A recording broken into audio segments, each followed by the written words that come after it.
IFM News. IFM News. Lokal. Idol John, come in. Kalikaguman na tiga City Tourism Office, iti syudad at Ilawag ang maadaan na ti ruta, dagiti turista, magpasyar ka dagiti nagduduma a lugar iti syudad.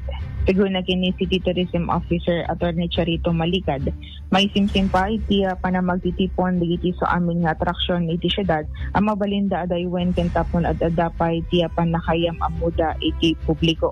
Nimbatad na, amay sa dito yan na iti water lily ken bamboo weaving industry, saan lang at iti sokawan na ba si industry iti baksil, tadapay baro a diskubre nga agar aramid ti pagsinamit asa lamagi.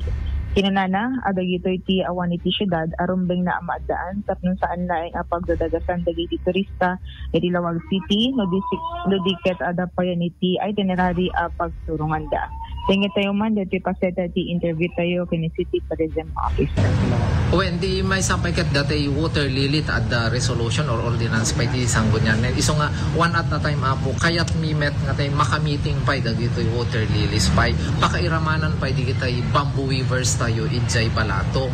Ta adamit proyekto te ijayan di syudad Tilawag nga adada training center ijayan. So, augmentation dagito dapat no kasanot pang i-promote kas ano iti panakiyam amuda iti publiko kas tapay digitay pay di baksil pa i-intensify tay DJ adda pay datay produkto tayo nga agar aram iti salamagi tay pagsinambit kayat ni pay digijay nga makasarita apo ken datay ati talaga main intent tayo apo ket datay adda dapat itinerary, tourism itinerary or itinerary route ito Lawag City. Kasi awan DJ apo. Kasi ako mainuin ka kini vegan, adatay kalesa dan, ada ruta da.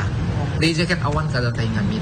So kitain mi DJ apo nga ti posibilidad na adan to ruta tayo no umay ti tourism tourist ditoy haan laing nga datay gateway dat ditoy no di ket di makapag-stay da ito ti 1 to 2 days nga adda ruta tayo nga eksakto.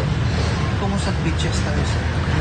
As to beaches met apo aket mayat met ket di ngemtay ko na kon one at a time apo makiko-coordinate kami iti maseknan kaso kumati hotel owners, beach owners tapno kasi hamet nga mabalin nga dire-diretso amo magaminan at adda nga hantay makaobra iti napintas para kadigito yung attractions tayo.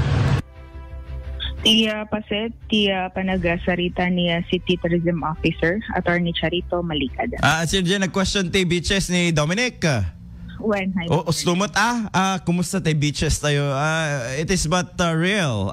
Oo nga naman, kumusta nga naman yung ating mga beaches, lalong-lalo sa Lawag, dakamatin tayo nga, may isang pagturungan ti kakailian tayo, turista tatangket, mapanday ti Beach of Lawag, di ba? Idol Joan, yun. Medyo na-challenge, medyo umatras basit ni Atty. Chato kadidya nga question ni Dominic, which is talaga naman nga ma-provide tayo amin diya kasakunanan at dapat rota na wag natin kalimutan na we have our beaches or beach fronts ng Lawag City, Idol Joan, from pagturungan from Kalayab connecting Subapaway and then up to the sand dunes of Lapas Antalingaan connecting Bacara kasakasjay kuma DJ nga area or coastal areas nga dakamatin ni Kabsat Dominic Apo Kapitana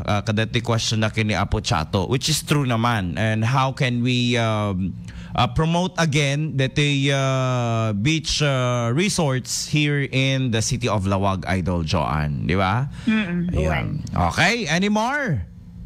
Nadidya pa lang tiya damag iti syudad Lawag kadway 99.5 ang Lawag, Idol John nag-isting tatap or MN. Maraming salamat, Idol John. Dito ang nakamata reports manipod pa lang apo iti City Government of Lawag.